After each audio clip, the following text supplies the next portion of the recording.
Good morning बच्चों। आज हम स्टार्ट करेंगे न्यू टॉपिक विभवमापी द्वारा अल्प प्रतिरोध ज्ञात करना। कल हमने डिस्कस किया था विद्युत वाहक बलों की तुलना।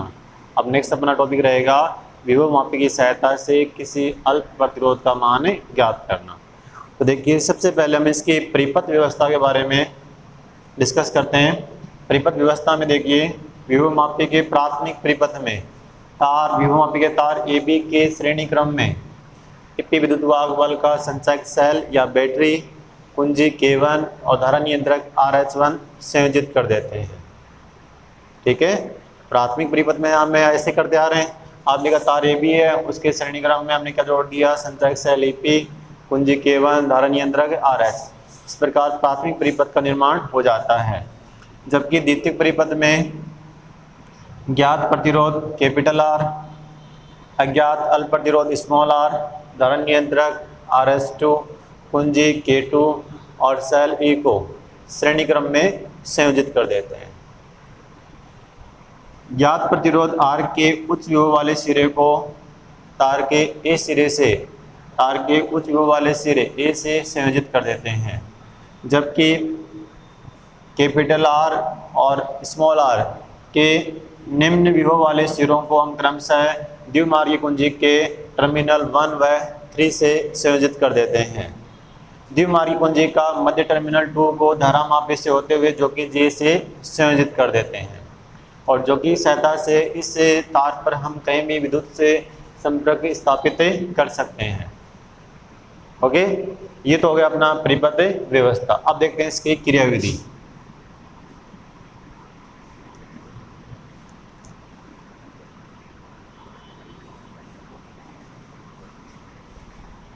क्रियाविधि में देखिए, सर्वप्रथम हम कुंजी K को ऑन करते हैं, मतलब इसको क्लोज करते हैं। क्लोज का मतलब है इसको ऑन करते हैं, चालू करते हैं।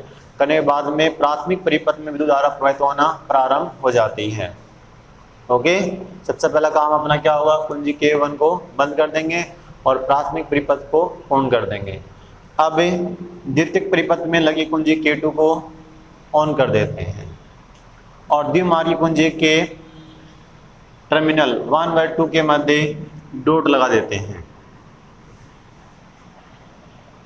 ठीक है, के मध्य डॉट लगाते हैं और प्रतिरोध R के सिरों के मध्य विभवांतर V1 के लिए समतुल्य लंबाई ज्ञात करते हैं। इसके लिए हम जो कि J को तार AB पर किसका कर समतुल्य लंबाई L1 ज्ञात कर लेंगे।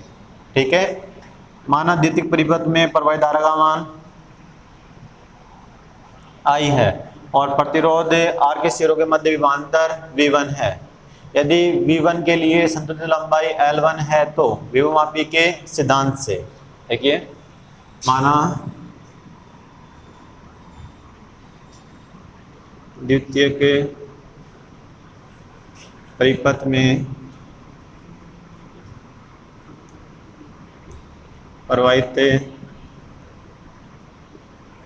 धारा का मान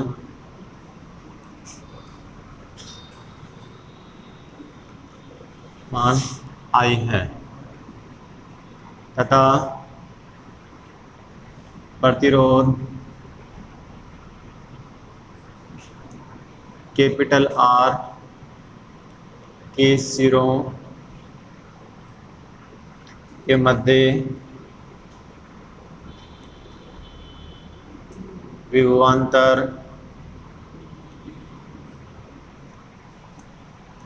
V1 के लिए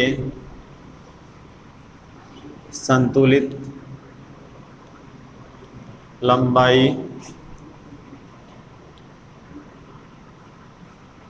L1 है तो विभवमापी के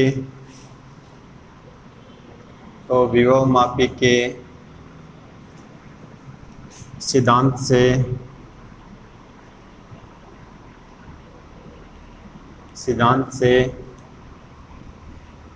V1 equal to x L1। Equation first, जहाँ x विभव प्रवणता है, जहाँ x विभव प्रवणता है। ठीक है। फिर ओम के नियम से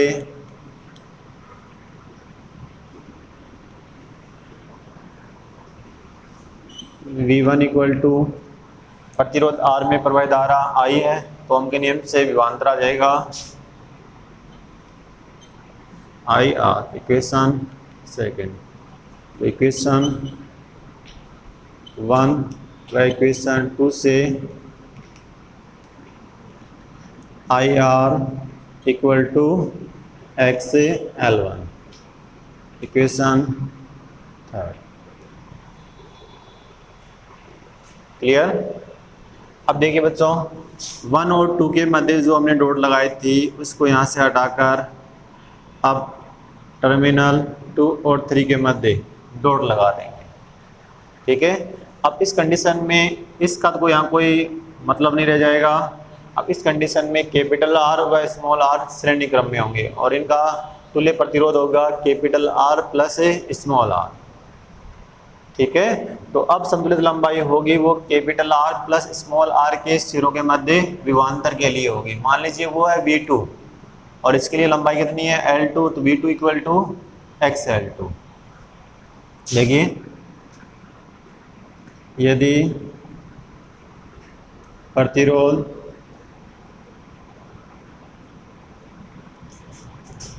capital R plus small r के सिरों के मध्य विभवांतर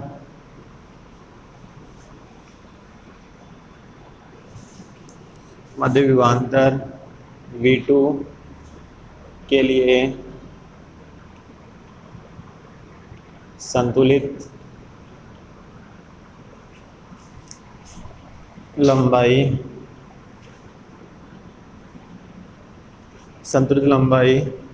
L2 है, तो V2 इक्वल टू अपने पास आ जाएगा XL2। Equation 4, okay. और पुनः ओम के नियम से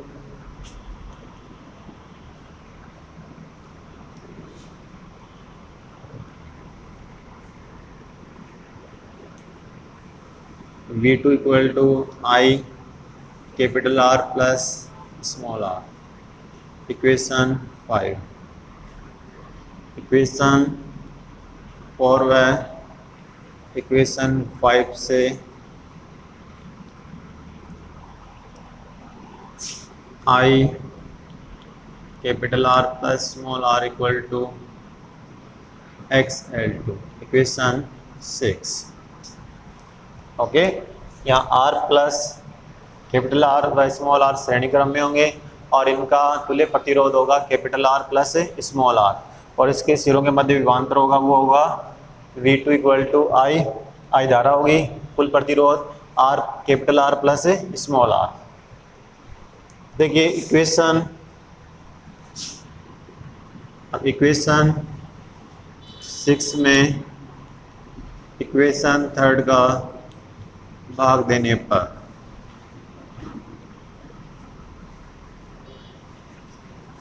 इक्वेशन 6 में इक्वेशन 3 का भाग देंगे तो I capital R plus small r। Equation 3 IR, इधर XL2 अपॉन XL1। I से I डिवाइड कर देंगे तो 1 plus small r upon capital R equal to L2 upon L1। Small r upon capital R equal to L2 upon L1 minus 1।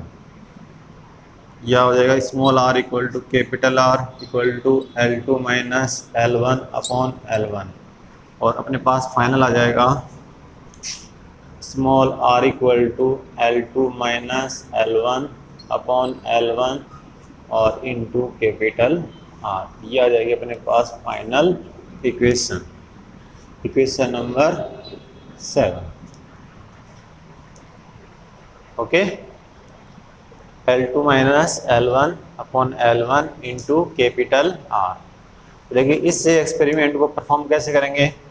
पहले RH को किसी RH2 को किसी एक कंडीशन पर, इस पोजीशन पर फिक्स कर देंगे और फिर संतुलित लंबाई R के सिरों के मध्य विभवांतर के लिए ज्ञात करेंगे, फिर R प्लस R के लिए। ओके, फिर रियोस्टेट की पोजीशन, धारण यंत्र की पोजीशन को फिर चेंज करेंगे, फिर R के लिए, फिर R प्लस स्मॉल r के सिरों के मध्य विभवांतर के लिए संतुलित लंबाई ज्ञात करेंगे। इसलिए इस तरह से हमें L2 और L1 के मान प्राप्त हो जाएंगे। ठीक है, L2 का मान है वो L1 से ग्रेटर होगा, क्योंकि L1 तो है कैपिटल R के लिए और L2 है वो R प्लस स्मॉल r के सिरों के मध्य विभवांतर के लिए। तो धारा तो वही है, लेकिन प्रतिरोध का मान बढ़ गया तो संतुलित लंबाई का मान भी बढ़ जाएगा। क्लियर। तो इस समीकरण की सहायता से हमें अल्प प्रतिरोध का मान ज्ञात कर सकते हैं। ओके, देखिए हमने डिस्कस कर लिया था अल्प प्रतिरोध ज्ञात करना। अब इस पर बेस्ड न्यूमेरिकल डिस्कस करते हैं। एक अल्प प्रतिरोध स्मॉल r का मान ज्ञात करने के लिए इसके श्रेणी क्रम में उच्च प्रतिरोध कैपिटल R संयोजित करके और इसमें स्थिर विद्युत धारा I प्रवाहित की जाती है। प्रतिरोध R की सिरों पर विभव पतन के लिए संतुलित लंबाई 3.20 मीटर प्राप्त होती है। दोनों प्रतिरोधों को श्रेणी क्रम में संयोजित करने पर संतुलित लंबाई है वो 3.60 मीटर प्राप्त होती है। तो प्रतिरोध कैपिटल R व स्मॉल r का मान ज्ञात कीजिए। ओके, तो देखिए इसमें माना का अनुपात ज्ञात कीजिए। इसमें मान ज्ञात नहीं करना, हमें इसका अनुपात ज्ञात करना है। तो देखिए माना प्रतिरोधों में प्रवाहित धारा का मान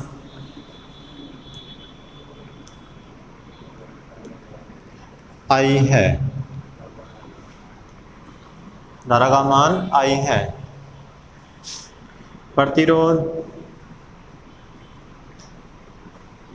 यदि प्रतिरोध R के सिरों के मध्य, इस सिरों के मध्य विभवांतर के लिए संतुलित लंबाई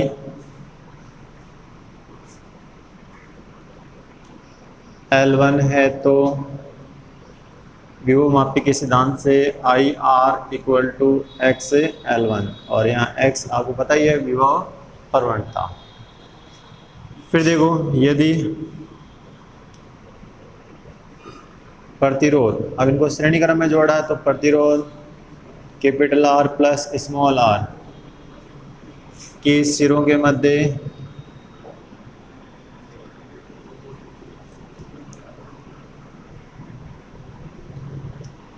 विभवांतर के लिए